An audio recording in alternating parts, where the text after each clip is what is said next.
Olá, seja mais uma vez muito bem-vindo aqui ao canal do Ayrton Broto. Pessoal, vamos falar de alguns desdobramentos que tivemos no conflito ucraniano nos últimos dias.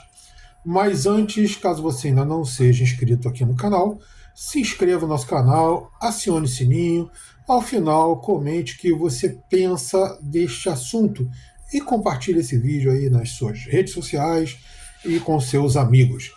Pois é, ontem, Trump e Putin acertaram um cessar-fogo parcial que teria efeito apenas nas infraestruturas energéticas de ambos os países. Esse acordo foi acertado durante um telefonema, que eu já vi várias versões. Eu divulguei, as duas primeiras que eu vi que falavam que foi uma conversa de mais de 3 horas, mas eu já vi 1 hora e meia, já vi 2 horas. Então, vamos botar 2 horas para a gente ficar aí mais ou menos numa média, 2 horas, 2 horas e 15 aí de conversa. Mas não importa muito isso, na verdade. O acordo, além da infraestrutura ucraniana, ele versava também sobre a troca de prisioneiros, 175 de cada lado, e o russo ainda iria entregar 23 prisioneiros que estavam em estado grave nos hospitais da Rússia. Essa troca de prisioneiros isso acontece desde o início do conflito, tá? Isso não é novidade, né, nessa questão. Já o cessar-fogo sobre o setor energético, veja bem, todos os outros alvos e combate não fazem parte desse acordo. Então é um acordo capenga, que visa apenas digamos, uma preservação justamente dessas infraestruturas. E ontem eu soltei um vídeo curto, que eu fiz um comentário muito rápido, e num vídeo de 1 minuto não dá para você se estender muito. Eu vou explicar para vocês por que o Putin, independente do que aconteça, ele ganha. O Trump ele consegue um respiro, porque a oposição interna nos Estados Unidos está aumentando bastante, inclusive nesse quesito aí do cessar-fogo, do acordo lá na Ucrânia. Porque ele prometeu que terminaria o conflito em 24 horas, agora já se desmentiu, e com isso ele vai conseguindo outras um respiro, né? Porque alguma coisa anda nisso aí. E o Zelensky ele tende a perder quase que em qualquer circunstância, porque a única coisa que realmente salvaria o Zelensky seria uma vitória, mesmo que ele faça, ou então um acordo muito favorável a ele, o que dificilmente ocorrerá na atual situação que nós vemos na Ucrânia. Então vamos lá. O lado do Trump é bem confortável. Por que isso? Como eu disse, ele vinha sendo já muito cobrado por não conseguir nada nas negociações até o momento, e isso acabou sendo bem aproveitado pela mídia mainstream, que apresentou uma negociação bem capenga mesmo, que foi como se fosse um grande passo. Não foi um grande passo. Vocês vão ver um pouco mais na frente isso aí. Veja, não era nem um cessar-fogo em si, né? Mas apenas o acordo, como eu já falei no início do vídeo, de preservação dessa infraestrutura energética de ambos os países, tanto dos russos quanto dos ucranianos. Agora, isso não significa que tenha sido um avanço, né? Que está longe de ser um grande avanço. Caso esse negócio falhe, o Trump sempre vai poder dizer: olha só, falhou porque a culpa é do Putin ou a culpa é do Zelensky, afinal de contas, são eles que estão se batendo na Ucrânia, oficialmente pelo menos, né? E aí o Trump, como eu falei, ele ganha um respiro nessa oposição, porque, como eu disse, a mídia mainstream festejou isso, principalmente aquela mídia que ainda apoia o Trump, como se fosse um avanço enorme. Veja, já se avançou depois que o Trump assumiu. Eu já falei isso de outra oportunidade, porque pelo menos agora se conversa. Porque antes nem se conversava. Então já houve um avanço. E este, até agora, é o maior avanço que o Trump conseguiu. O lado do Zelensky é bem complicado. Na verdade, ele se complicou muito, e vocês vão entender daqui a pouco, mas lá no início do conflito.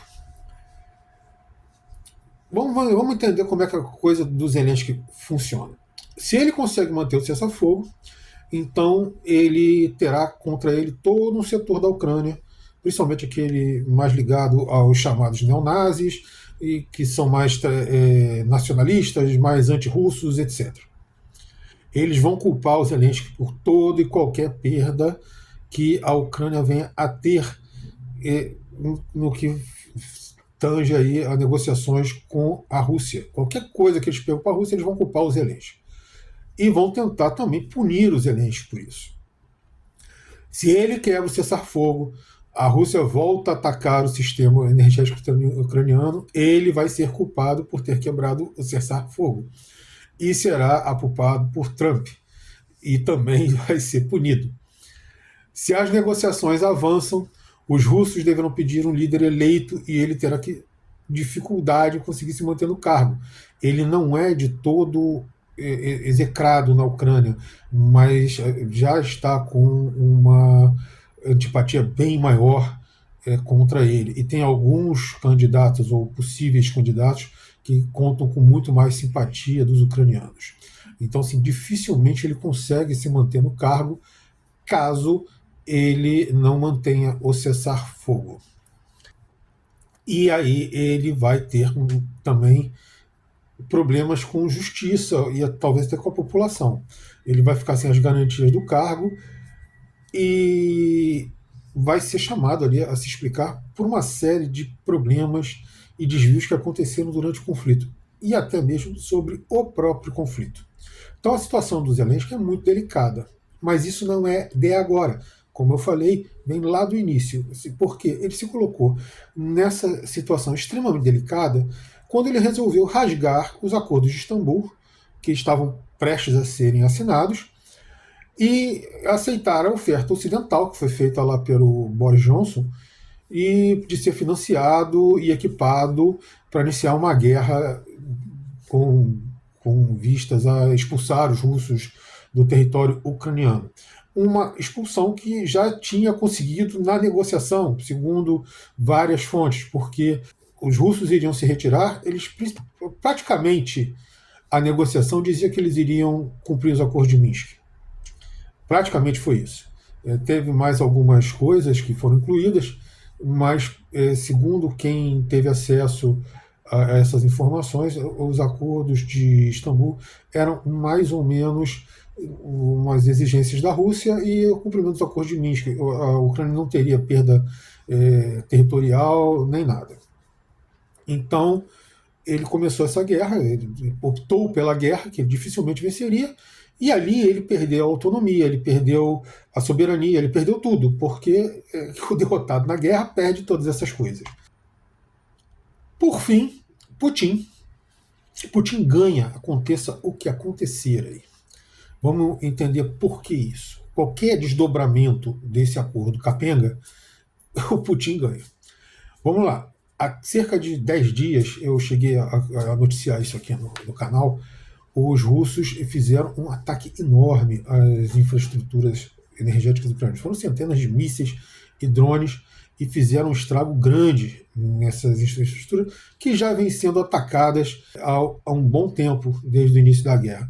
No primeiro ano, eles não chegaram a fazer grandes ataques, não lembro nem de se chegaram a atacar, mas assim, a partir do segundo ano de guerra, eles começaram os ataques à infraestrutura ucraniana de energia. E o maior deles foi a coisa de 10 dias. Então, assim, para o Putin, se os ucranianos quebram o cessar-fogo, tem motivo para voltar a atacar o que resta dessas infraestruturas e não deixar nem mesmo reparar. Se os ucranianos não quebram o acordo e nenhuma negociação avança em relação a um acordo final de paz, ele também tem motivo, daqui a 30 dias, para voltar a atacar essas instalações energéticas. Se as negociações avançam, então significa que o Putin está conseguindo o que ele quer no final das contas, ou seja, até agora 3 situações e ele está ganhando nas 3. Ele mostrou boa fé quando ele fez esse acordo capenga, mas ele mostrou boa fé. Inclusive, ele ordenou a paralisação de um ataque que já tinha sido lançado. Aí pô, tem gente que vai dizer, foi armado, não foi armado. Cara, assim, não entra ao caso aqui. Eu estou analisando a situação que se fez. Se foi ou não armado, alguém tem que provar isso. Eu não posso chutar que foi armado ou não. Então, assim, ele mandou abortar um ataque que já tinha sido iniciado. Alguns dizem que ele ia bater os próprios drones, outros dizem que ele mandou trazer os drones de volta. Como eu disse, como foi feito, assim, não importa, o que importa é que foi feito. Se foi armado isso ou não é outra história. Tem que se provar isso. Só que os ucranianos atacaram um depósito de petróleo russo, ou seja, uma instalação de infraestrutura energética, 8 horas, mais ou menos, 8 horas depois de ter sido anunciado o cessar-fogo da contra-estrutura energética. Então, Putin já tem um motivo para voltar a carga contra a infraestrutura energética ucraniana. Eu não acredito que ele fará isso. Até a hora que eu gravei esse vídeo, que eu fiz aqui o meu roteiro para esse vídeo, eu não vi nenhuma informação de que teria havido nenhuma retaliação dos russos. Então, eu não acredito que venha a ter essa retaliação agora. Acredito até que o Putin aceite mais um ou dois ataques, desde que não sejam ataques assim devastadores, sobre a estrutura ou a infraestrutura energética russa. E só depois disso ele venha a voltar a atacar. E aí ele tem mais do que motivo. Ele vai dizer, olha só, eu respeitei, o cara não respeitou. Então, assim, ele quebrou o acordo, não tem acordo porque ele quebrou o acordo. E mostra boa vontade, porque ele aceitou 1, 2, 3 ataques e até ficou insuportável que ele só voltou a atacar a infraestrutura com tudo porque ficou insuportável, não dava mais para segurar. Ou seja, qualquer que seja o desdobramento disso, Putin ganha. E ele não ofereceu nada, porque ele já tinha arrasado a infraestrutura ucraniana. A troca de prisioneiros era outra coisa, que eles já faziam com frequência. Se duvidar, já estava até meio que engatilhado essa troca atual.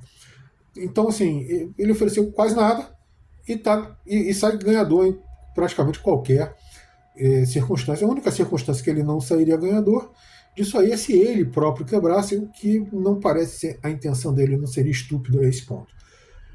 Né? Então, essa é a situação na Ucrânia no momento e desse cessar-fogo que falam aí da infraestrutura. Não vai mudar grande coisa. Eu acho que vai, a meu ver, isso aí vai degringolar, ainda vai longe, até porque a infraestrutura é uma coisa. Tudo bem, é importante no esforço de guerra, essa infraestrutura energética, mas neste momento, principalmente para a Rússia, não é o principal. Ela já fez bastante estrago. E agora ela está mais interessada em prolongar mais algum tempo, justamente para poder fazer as buffer zones, acabar de reconquistar realmente os territórios. Talvez já tem muita gente falando de um ataque a Odessa, para incorporar a Odessa também, que é um território historicamente russo, com população majoritariamente russa, ali 80, 90% da população também é falante de russo, é etnicamente russa, culturalmente russa. Então já tem muita gente falando ali de incorporar. Inclusive alguns políticos locais ali de Odessa já falam também em voltar à Federação Russa.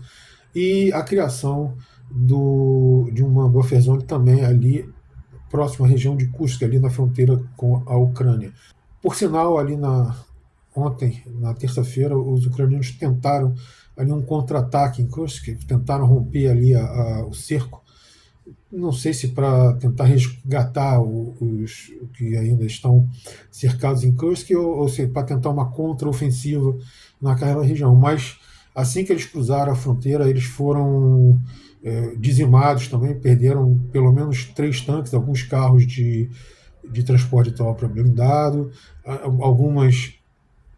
alguns homens da infantaria russa conseguiram fugir ali para a mata, mas já estavam sendo caçados pelos soldados russos. Ou seja, foi mais um desastre ucraniano. E Então tá muito difícil a situação da Ucrânia, está muito complicada e vai mais alguns meses isso aí, mas não deve ir muito não. Já a Europa é um outro problema, porque ela continua de fora das negociações e ela continua esperneando e falando muita bobagem.